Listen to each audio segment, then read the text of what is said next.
Hey guys, welcome to our YouTube channel WiFi class, जहाँ से ये कुछ नया। तो दोस्तों, आज की इस वीडियो में बात करेंगे भारत से संबंधित सामान्य ज्ञान के कुछ ऐसे प्रश्नों की जो आपकी प्रतियोगिता परीक्षा में ज़्यादातर देखने को मिल जाते हैं। तो दोस्तों, बिना देरी करे वीडियो शुरू करते हैं, लेकिन उससे पहले मैं आपको बताना चाहूँगा ये वीडियो पार्ट थर्ड है। अगर इससे पहले के दो पार्ट आपने नहीं देखे हैं तो मैं रिकमेंड करूँगा कि आप ज़रूर देखिए। चलिए फिर वीडियो शुरू करते हैं। पहला क्वेश्चन है हमारा, राष्ट्रीय ध्वज की लंबाई चौड़ाई का अनुपात कितना है? कितना है? 3:2। ऑप्शन सी राइट आंसर हो जाएगा। नेक्स्ट क्वेश्चन है, राष्ट्रीय ध्वज तिरंगे की सफ़ेद पट्टी किस बात का संकेत है? किस बात का संकेत है? शांति और सत्य का। Okay, option C right answer है हमारा। नेक्स्ट क्वेश्चन है हमारा, राष्ट्रीय ध्वज तिरंगे का हरा रंग क्या दर्शाता है? हरा रंग क्या दर्शाता है? विकास और उर्वरता को। ऑप्शन बी राइट आंसर हो जाएगा। नेक्स्ट क्वेश्चन है, राष्ट्रीय ध्वज तिरंगे के चक्र में कितनी तिल्लियां हैं? कितनी तिल्लियां हैं? 24। बहुत ही ईजी हैं अभी, ठीक है, तो ऑप्शन सी राइट आंसर हो जाएगा। फिफ्थ क्वेश्चन है आपका, भारत की संविधान सभा ने राष्ट्रीय ध्वज का प्रारूप कब अपनाया? तो कब अपनाया था आपका? 22 जुलाई 1947 को अपनाया था। ओके, सो जो ऑप्शन ए हमारा राइट आंसर हो जाएगा। नेक्स्ट क्वेश्चन हमारा, भारत का राष्ट्रीय पक्षी क्या है? सबको पता होगा, ये तो बहुत इजी है, मोर। क्या है? मोर। पक्षियों का राजा होने के कारण ही प्रकृति ने इसके सिर पर ताज जैसी कलंगी लगाई है। मोर के अद्भुत सौंदर्य के कारण ही भारत सरकार ने 26 जनवरी 1963 को इसे राष्ट्रीय पक्षी घोषित किया। सो जो राइट आंसर हो जाएगा ऑप्शन बी हो जाएगा।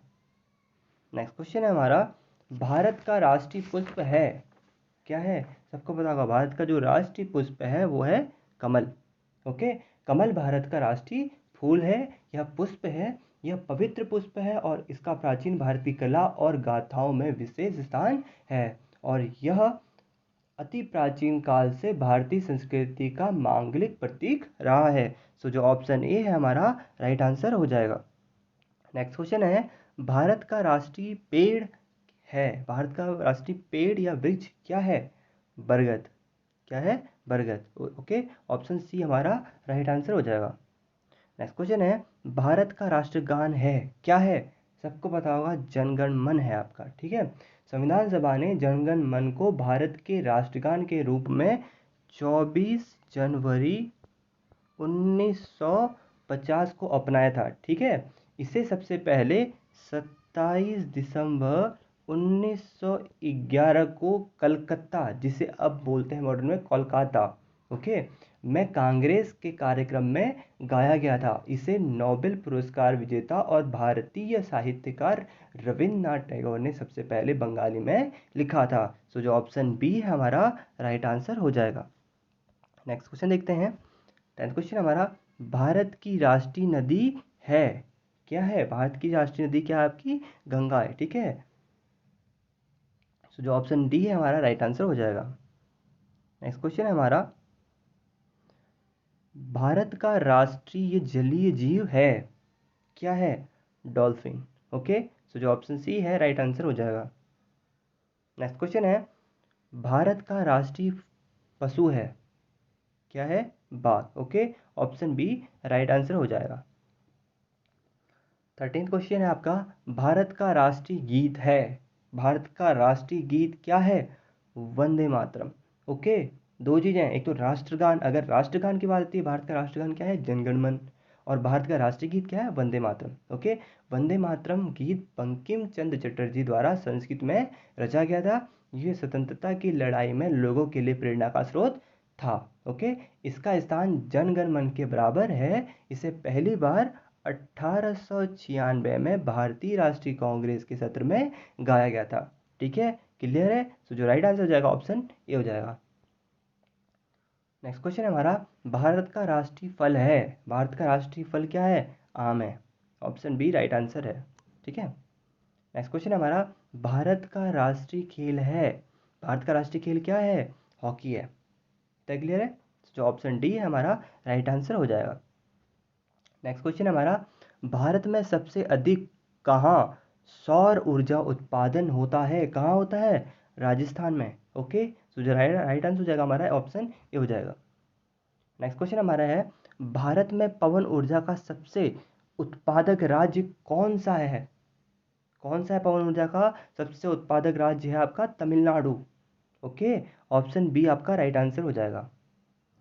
नेक्स्ट क्वेश्चन आपका है 18th, भारत में स्थापित कुल ऊर्जा क्षमता का कितना प्रतिशत पवन ऊर्जा से प्राप्त होता है? कितना होता है? 6%। सो जो ऑप्शन सी है राइट आंसर है हमारा।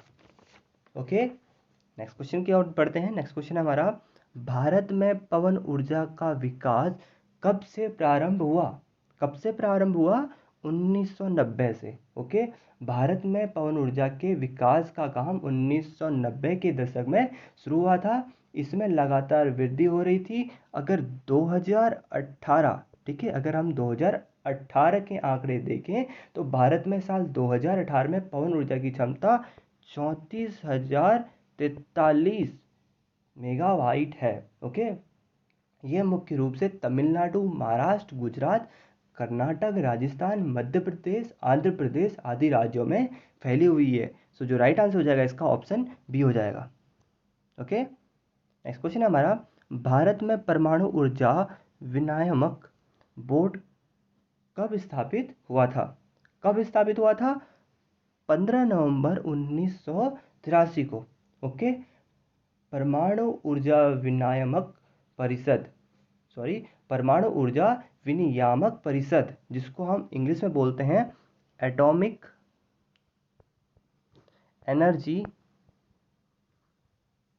ठीक है, atomic energy regulatory board. Okay, BOARD, ठीक है, जिसको हम शॉर्ट में बोलते हैं AERB।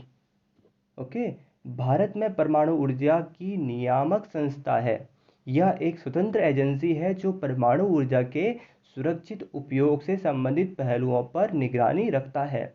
इसका गठन 15 नवंबर 1983 को भारत के राष्ट्रपति के आदेशों के अनुरूप किया गया। इसका मुख्यालय कहाँ है? मुंबई में। ठीक है, कहाँ इसका मुख्यालय? मुंबई में है। ठीक है, सो जो ऑप्शन ए है हमारा राइट आंसर हो जाएगा। नेक्स्ट क्वेश्चन हमारा, परमाणु ऊर्जा नियामक बोर्ड का मुख्यालय कहाँ है? जस्ट अभी बताया था मैंने, कहाँ पर है? मुंबई में। ऑप्शन सी राइट आंसर हो जाएगा। नेक्स्ट क्वेश्चन है हमारा, भारतीय सिनेमा के जनक थे। भारतीय सिनेमा के जनक कौन है? दादा साहब फाल्के। ओके, दादा साहब फाल्के भारतीय सिनेमा के जनक के रूप में जाने जाते हैं। दादा साहब फाल्के के भारतीय सिनेमा में आजीवन योगदान के प्रतीक स्वरूप और 1969 में दादा साहेब के जन्म शताब्दी वर्ष में भारत सरकार द्वारा दादा साहेब फाल्के पुरस्कार की स्थापना उनके सम्मान में की गई। ओके, तो जो राइट आंसर हो जाएगा इसका ऑप्शन बी हो जाएगा। नेक्स्ट क्वेश्चन है हमारा, भारत में डाक व्यवस्था शुरू करने वाला ब्रिटिश गवर्नर जनरल था। कौन था? लॉर्ड डलहौजी। ओके, तो जो राइट आंसर हो जाएगा ऑप्शन ए हो जाएगा। नेक्स्ट क्वेश्चन है हमारा 24th, भारत में शिक्षा है एक, भारत में शिक्षा क्या है? एक मूलभूत अधिकार है। ठीक है, तो जो ऑप्शन डी है हमारा राइट आंसर हो जाएगा। नेक्स्ट क्वेश्चन हमारा, भारत के तीसरे राष्ट्रपति कौन थे जिनका अपने कार्यकाल में ही निधन हुआ था? कौन थे? डॉक्टर जाकिर हुसैन। ओके, जाकिर हुसैन देश के पहले राष्ट्रपति थे। वह भारत के वह भारत के तीसरे राष्ट्रपति थे। ठीक है, 3 मई 1969 ओके को उनकी राष्ट्रपति के पद पर रहते हुए मौत हो गई। यही नहीं, वो जामिया मिलिया इस्लामिया विश्वविद्यालय के सह संस्थापक और वो कुलपति भी रहे। ओके, तो जो राइट आंसर हो जाएगा ऑप्शन बी हो जाएगा हमारा। ठीक है, नेक्स्ट क्वेश्चन क्या हो जाते हैं? नेक्स्ट क्वेश्चन है हमारा, भारत का राष्ट्रीय ध्वज नियम कब से लागू कर दिया गया? कब से लागू कर दिया गया था? 2002 से। ओके, यह राष्ट्रीय गौरव का प्रतीक है। ओके, सभी के मार्गदर्शन और हित के लिए भारतीय ध्वज संहिता 2002 में सभी नियमों, रिवाजों, औपचारिकताओं और निर्देशों को एक साथ लाने का प्रयास किया गया। ध्वज संहिता भारत के स्थान पर भारतीय ध्वज संहिता 2002 को 26 जनवरी 2002, ठीक है, 26 जनवरी 2002 से लागू किया गया है। तो जो ऑप्शन सी है हमारा राइट आंसर हो जाएगा। नेक्स्ट क्वेश्चन हमारा कौन सी आएगा, ठीक है, कौन सी नदी दक्षिण भारत की गंगा कहलाती है? कौन सी कहलाती है? गोदावरी। ओके, तो जो ऑप्शन सी हमारा राइट आंसर हो जाएगा। नेक्स्ट क्वेश्चन है प्रतिवर्ष भारत का बृहत्तम पशु मेल लगता है, कहाँ लगता है? सोनपुर में। ओके, कहाँ लगता है? सोनपुर में। तो ऑप्शन डी हमारा राइट आंसर हो जाएगा। नेक्स्ट क्वेश्चन है आपका भारत का बोस्टन किससे कहा जाता है? किसे कहा जाता है? अहमदाबाद को। ओके, अहमदाबाद को पूर्व के बोस्टन के नाम से जाना जाता है। अहमद शाह अब्दाली के नाम पर ही इस शहर का नाम अहमदाबाद रखा गया। ओके, जब इस नगर की स्थापना हुई तब अहमद शाह अब्दाली ने बाहर से जुलाहों, कारीगरों और कामगारों को लाकर बसाया। ओके, सो जो राइट आंसर हो जाएगा ऑप्शन ए हो जाएगा। लास्ट क्वेश्चन इस वीडियो का, ग्लोब पर कर्क रेखा भारत के कितने राज्यों से होकर गुजरती है? कितने राज्यों से होकर गुजरती है? 8। ओके, कौन कौन से राज्य हैं? गुजरात, राजस्थान, मध्य प्रदेश, छत्तीसगढ़, झारखंड, पश्चिम बंगाल, त्रिपुरा तथा मिजोरम। ओके, सो जो राइट आंसर हो जाएगा इसका ऑप्शन बी हो जाएगा। क्लियर है? आई होप गाइस आपको ये वीडियो पसंद आई होगी। अगर आपको ये वीडियो पसंद आई है तो हमारे यूट्यूब चैनल वाईफाई क्लास को लाइक कीजिए, शेयर कीजिए, सब्सक्राइब कीजिए। और मैं दोबारा रिपीट करूँगा, इससे पहले मैं 2 पार्ट ऑलरेडी बना चुका हूँ। अगर आपने वो पार्ट देखे नहीं है तो मैं यही कहना चाहूँगा पहले वो पार्ट देख लें, ताकि और अच्छी जो सामान्य ज्ञान के प्रश्न का जो आपका नॉलेज है और ज़्यादा बढ़ सके। तो मिलते हैं एक और नई वीडियो के साथ, तब तक के लिए अलविदा दें हमको।